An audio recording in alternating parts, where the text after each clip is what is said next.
Howdy folks, General back to you. I'm going to show you a little trick I learned when you're running a tap. You know, you got the little tap handles and stuff. A lot of times you don't have room for that. Or it's down in a hole somewhere. You can't get a T-tap wrench to it. You can't even get one of those little T-handle jobs in there. And the boys over at the shop taught me a good little trick that I hadn't even thought of.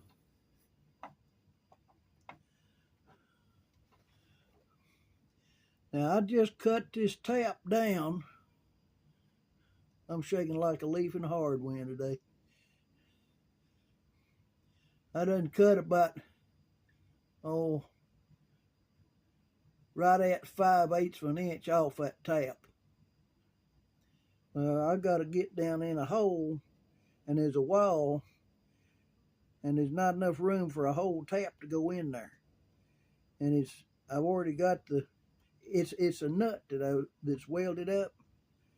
I'm just going to clean it out. And this is a 3/8/16 tap. But I didn't have the room. There was something right here. So I scrounged around, found an old tap that we had, the tap usually comes out the butt right here. We dressed this one down for something. It's still a good tap, you know, it's still a starter tap, but we changed the configuration on it a little bit. So I figured, well, since this one's already adapted a little bit, I'd cut the shank off of it, cut the ways down. See, the ways are still square. See there? I don't know where that darn camera's at. See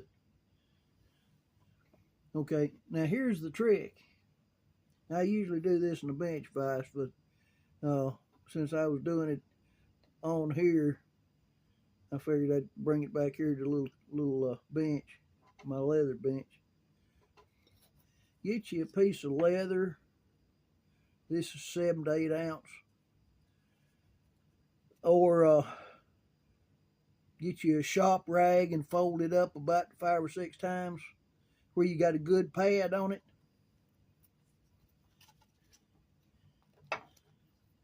Lay it over your the end of your vise. Take the tip of the. Let me just show you what we're doing here.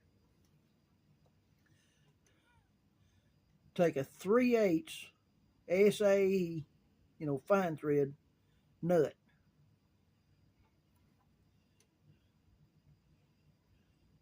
And we're going to shove that nut up on that shank. So that'll be right up there. So you can run it with an open end or a box end wrench. And if it's down in the hole, if you can get an extension to it, even a wobble socket, and get your hand down there to it where to keep it straight, you can run it out here with a ratchet.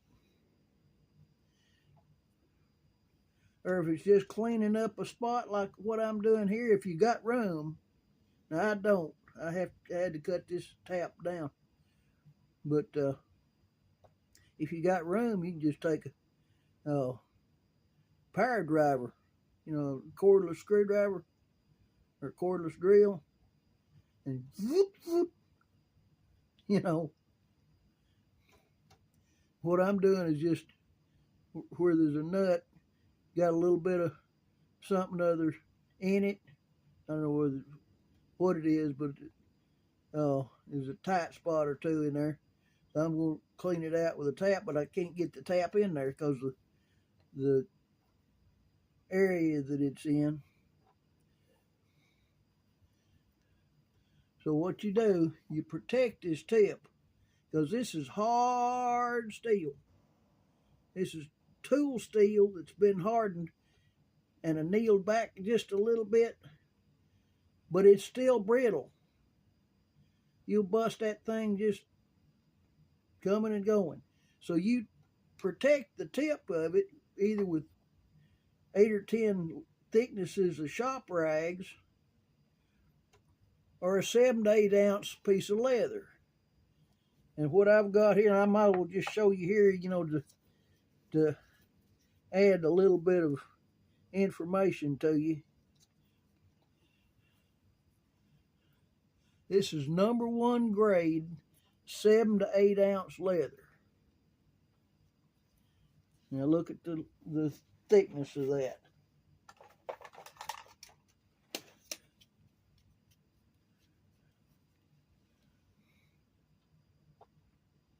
Okay.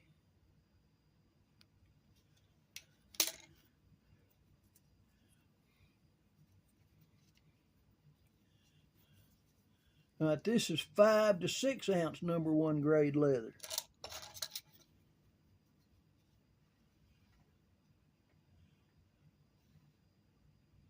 Trying to get it where it's not shining on it.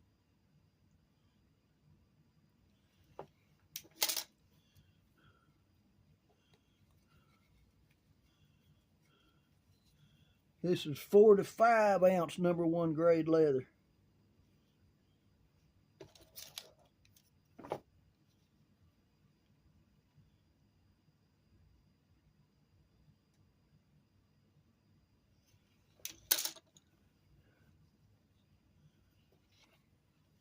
And this is 2 to 3 ounce #1 grade leather.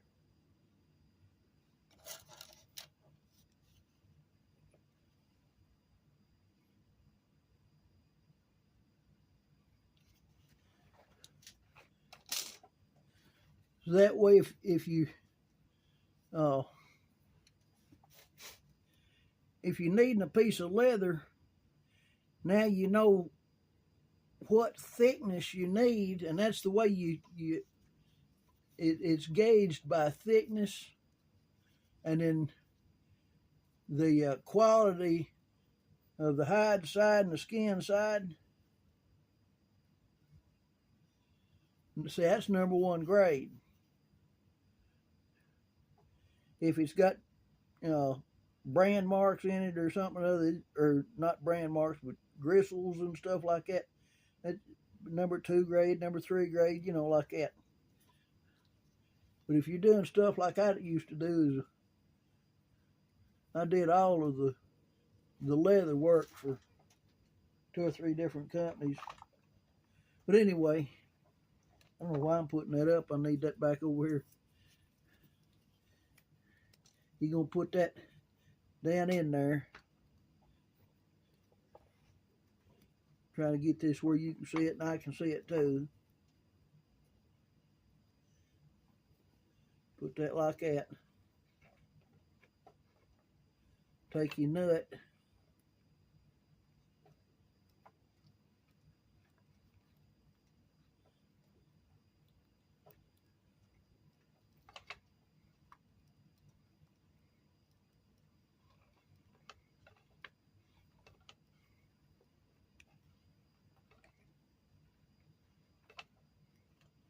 Try to get it as straight as you can,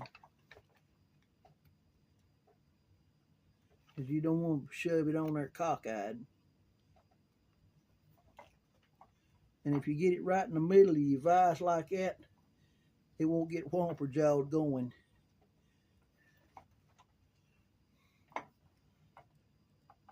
And it'll do that right quick with you too.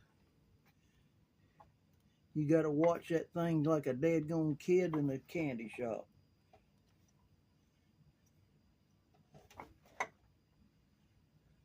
And when you start cranking on this thing, do not do it without a goggles on.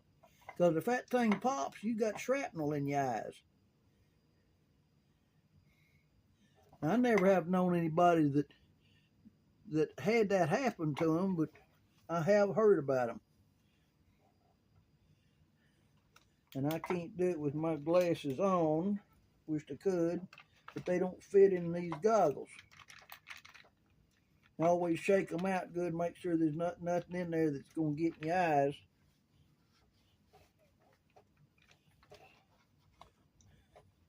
Now, like these type that got the rubber, you know, that comes up around. It's soft and it seals on your face. That way, even blow by and stuff can't get in there. And then it breathes back in here. You get those at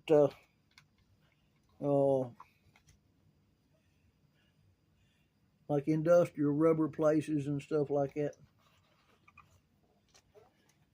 And you got to get your gloves on. Nothing like PPE. And for the ones that are new to the expressions that don't know what that acronym is, that's personal protective equipment. All right, you got to hold that thing and feel it to see if it's moving wrong, and you crank it up and you look at it. Well, that's trying to get cockeyed, so I'm going to back off on it a little bit.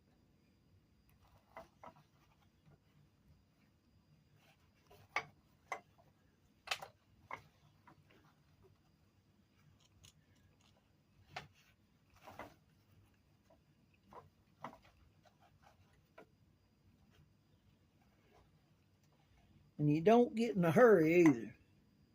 You take your own sweet cotton picking time. You get in a hurry, you busted it.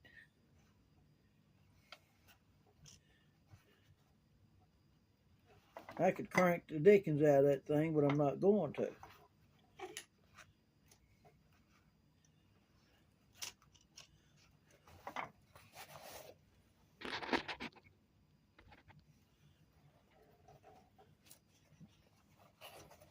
Camera's telling me my stuff is running low. I'm not going to have that long a video.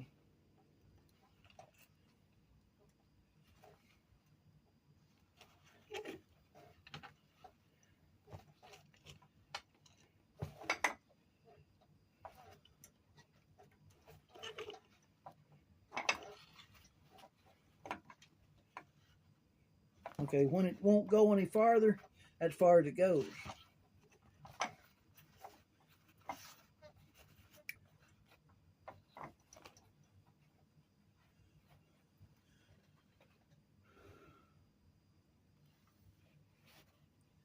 See, it's swaged down there.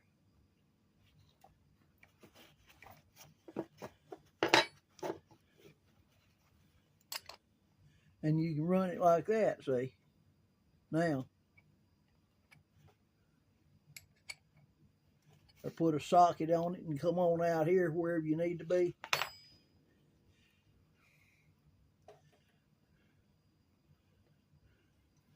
All right.